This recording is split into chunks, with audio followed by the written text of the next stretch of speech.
Hi అఖిల గారు. Hello అండి. అఖిల గారు, జనరల్గా డెలివరీ తర్వాత కొంతమందికి బుక్కున్న నెక్స్ట్ మంతే మళ్ళీ పీరియడ్స్ సైకిల్ స్టార్ట్ అవుతుంది, కొంతమందికి 1 year అన్నా అవ్వదు. Which is common, which is abnormal? Correct, మంచి క్వశ్చన్ ఇది. చాలా మంది కన్ఫ్యూజ్ అవుతూ ఉంటారు, నాకు కాల్స్ వస్తూనే ఉంటాయి. సో మామూలుగా డెలివరీ తర్వాత 6 months వరకు అయితే మంచిగా ఫీడింగ్ చేస్తే పీరియడ్స్ అనేవి రావు. 6 months to 1 year వాళ్ళు ఫీడింగ్ రాకపోవడమే మంచిదా? మంచిదే. వాళ్ళు ఫీడింగ్ ఎంత ఎక్కువ చేస్తే సైకిల్ అంత డిలే అవుతుంది అన్నమాట. అది న్యాచురల్ కాంట్రసెప్షన్ చెప్పాలంటే. అదే చెప్తూ ఉంటాం. ఇప్పుడు ఇన్ అ డే ఇన్నిసార్లు అని కాదు, బట్ ఆన్ డిమాండ్ ఎంత ఎక్కువ బ్రెస్ట్ ఫీడింగ్ చేస్తే అన్ని రోజులు అంటే అంత డిలే అవుతాయి యూజువలీ సైకిల్స్. కాకపోతే కొందరికి ఫీడింగ్ చేస్తున్నప్పటికీ దే ఎండ్ అప్ అంటే బ్లీడింగ్ అనేది స్టార్ట్ అవుతుంది. కాకపోతే 1 month లో అవ్వడం కొంచెం రేర్ గానే ఉంటది. 3 months లో స్టార్ట్ అవుతుంది అనమాట. కొందరికి 1 year వరకు కూడా రాదు పీరియడ్స్ అనేది. కాకపోతే ఇదే గ్యాప్ లో కొందరు కన్సీవ్ కూడా అయిపోతారు మళ్ళీ. సో అది కూడా చూసుకోవాలి. సో ఆల్వేస్ పీరియడ్స్ డిలే అవుతున్నాయి అంటే వాళ్ళకి తెలుస్తుంది కదా, వాళ్ళు ట్రై చేశారు డిలే అయ్యింది అనుకుంటే యూరిన్ ప్రెగ్నెన్సీ టెస్ట్ కంపల్సరీ చేసుకోవాలి. అది నెగిటివ్గా ఉంది అంటే నథింగ్ టు వరీ. అంటే బాగా ఫీడింగ్ చేస్తే అస్సలు కంగారు పడాల్సిన అవసరమే లేదు. సో ఫీడింగ్ మీదే కంప్లీట్గా డిపెండ్ అయ్యి మొత్తం. Yes, only feeding. So after delivery body set అవ్వడానికి, కంప్లీట్గా రెజ్యునేట్ అవ్వడానికి ఎంత టైం పడుతుందండి? ఎంత టైం అసలు మనం తీసుకోవాలి యాక్చువల్గా? సో బుక్స్ ప్రకారంగా అయితే యుట్రస్ ఇవన్నీ అయితే చెప్తాను. యుట్రస్ అయితే ఒక 6 weeksకి మళ్ళీ నార్మల్ షేప్ సైజ్కి వస్తుంది, ఇవన్నీ ఉంటాయి. బట్ యాజ్ సచ్ ఉమెన్కి వాళ్ళ బాడీ అంటే చాలా బ్లోటింగ్ ఉంటుంది, వాటర్ కలెక్షన్ ఉంటుంది, హార్మోన్స్ పరంగా కూడా చాలా అప్స్ అండ్ డౌన్స్ ఉంటాయి. ఒక పక్క ఫీడ్ చేస్తారు, ఒక పక్క తినాల్సి వస్తుంది, స్లీప్ డిస్టర్బెన్స్, ఇవన్నిటి నుంచి అంటే సాధారణంగా మళ్ళీ నార్మల్ ఇండివిజువల్ వాళ్ళ బాడీ వాళ్ళకి నార్మల్ అంటే back to how the way ప్రీ ప్రెగ్నెన్సీలోకి రావడానికి మినిమం 1 year అయితే పడుతుంది. దో యాక్టివిటీస్ ఇవన్నీ జిమ్కి వెళ్ళినా చాలామంది 3 monthsకే దే గో చెయ్యొచ్చు, తప్పులేదు. కాకపోతే కంప్లీట్గా సెట్ అవ్వడానికి మాత్రం మినిమం 1 year పడుతుంది. కూడా కదండి, 1 year ఇవ్వాలి కూడా, టైం ఇవ్వాలి. అండ్ ఇది ఏంటంటే అండి, పోస్ట్ డెలివరీ ఉమెన్ ఒక్కటే కాదు, అంటే చుట్టూ ఉన్న వాళ్ళు కూడా అంతే సపోర్టివ్గా ఉండాలి. ఇప్పుడు తనకి it's a new responsibility. Husband కూడా ఈక్వల్ షేర్ తీసుకోవాలి. హస్బెండ్తో పాటు ఇంకా వేరే సపోర్ట్ సిస్టమ్ కూడా బాగుండాలి. అప్పుడే వాళ్ళు తొందరగా బయటపడతారు. లేకపోతే అసలు అదొక వెబ్లో ఉన్నట్టే ఉంటుంది. అంటే పొద్దున్న లేస్తే ఫీడ్ చేయడం, మళ్ళీ ఇది అంతా చాలా డిప్రెస్ కూడా అవుతారు. పోస్ట్ పార్టమ్ డిప్రెషన్ అంటాం, అంటే ఒక రకమైన డిప్రెషన్ లో కూడా వెళ్ళిపోతారు. సో చుట్టూ ఉన్న వాళ్ళ మీద కూడా ఆధారపడి ఉంటది ఆ రికవరీ టైం అనేది. సో పిల్లలతో పాటుగా, అప్పుడే న్యూ మామ్తో పాటుగా మనల్ని మనం అబ్వియస్గా ఫోకస్ చేయడం మర్చిపోతూ ఉంటాం.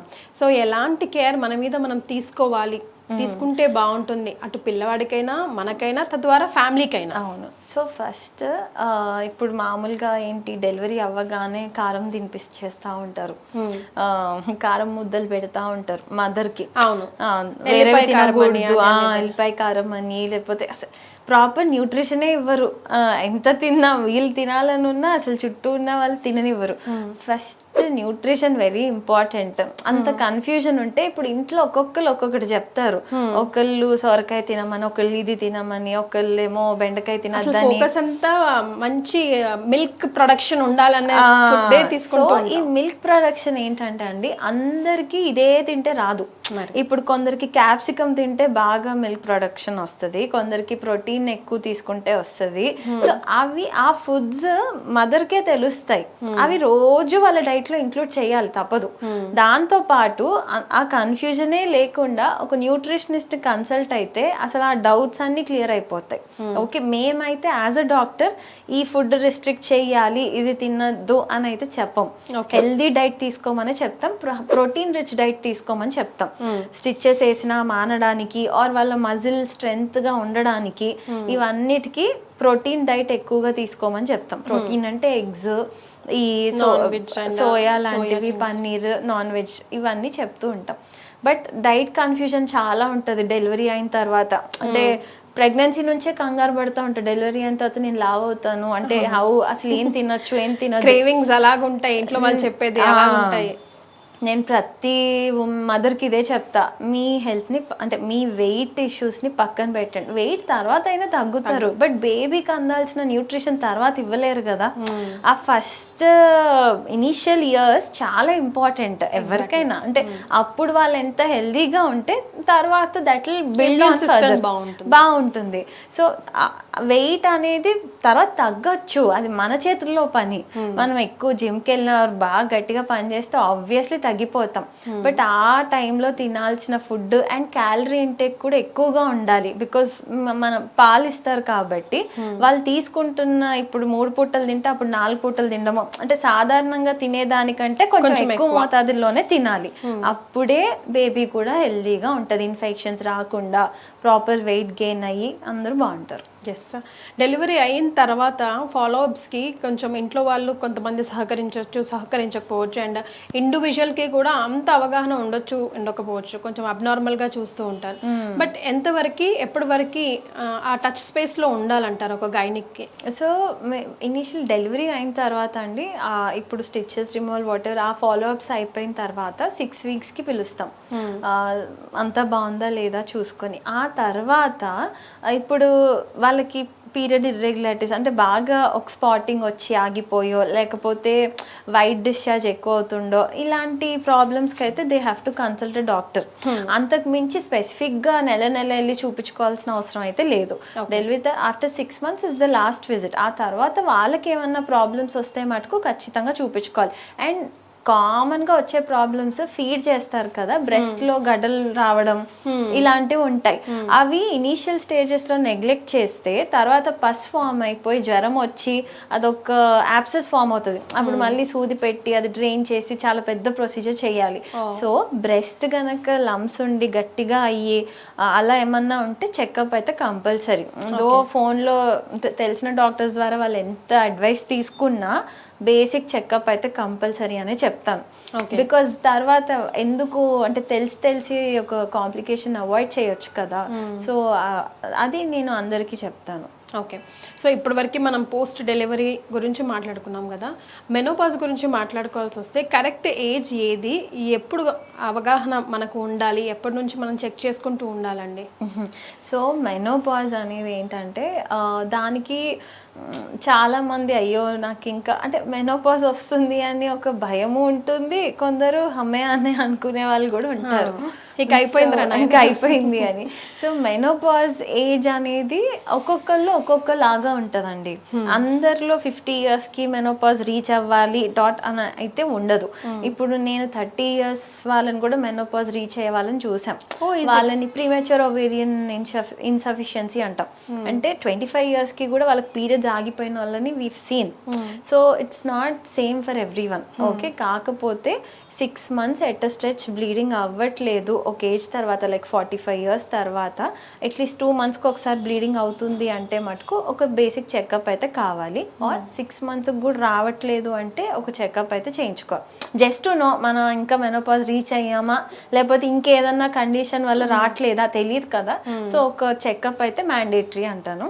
అండ్ ఆ తర్వాత మెనోపాజ్లో ఏంటి అంటే హాట్ ఫ్లషెస్, వేడి నీళ్ళు పోసినట్టు ఉంది అంటారు, లేదంటే చాలా మందికి మతి మరుపు కూడా స్టార్ట్ అవుతూ ఉంటుంది.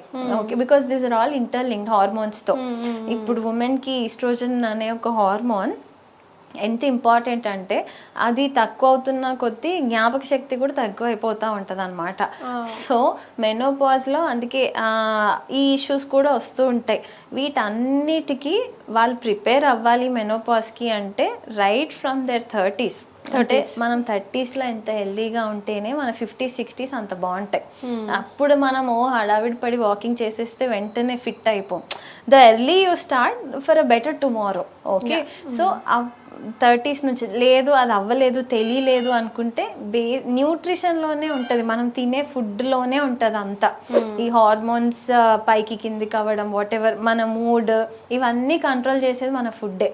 అంతెందుకు నా గట్ ఫీలింగ్ అంటారు కదా, ఎందుకంటారు బ్రెయిన్ కదా డిసైడ్ చేసేది, బట్ గట్ ఫీలింగ్ ఏంటి, గట్ ఎంత హెల్దీగా ఉంటే నీ బ్రెయిన్ అంత బాగా పనిచేస్తుంది. ఓకే, సో ఈ మధ్య చాలా రీసెర్చ్ వచ్చింది అండ్ ఈ మధ్య ఇంకా అవగాహన పెంచుతున్నారు కూడా. అసచ్ ప్రతి ప్రిస్క్రిప్షన్లో గట్ని ఇంప్రూవ్ చేసే మెడికేషన్ కూడా మేము యాడ్ చేస్తూ ఉంటాం. సో మనం తినేది ఎంత మంచిగా తింటే అంత హెల్దీగా ఉంటారు వాళ్ళ మెనోపాజ్లో. అండ్ మెనోపాజ్లో ఏంటి, బోన్ లాస్ కూడా ఎక్కువ అవుతూ ఉంటుంది, ఈస్ట్రోజన్ తక్కువ అవుతుంది. సో వాళ్ళకి కింద పడగానే ఫ్రాక్చర్లు అయిపోతూ ఉంటాయి. ఇవన్నీ can be control through diet. మంచి ప్రోటీన్ రిచ్ డైట్ తీసుకుంటే కొంతవరకు ఆ కాంప్లికేషన్స్ని అవాయిడ్ చేయొచ్చు. అండ్ వాకింగ్ ఇదైతే అసలు నా మంత్రం లాగే చెప్తాను నేను. Everyone has to do, be it women or men, 1 hour ఏదన్నా ఒక యాక్టివిటీ కంపల్సరీ చేయాలి రోజు. ఎంత ఎర్లీగా స్టార్ట్ చేస్తే అంత బాగుంటుంది. రైట్.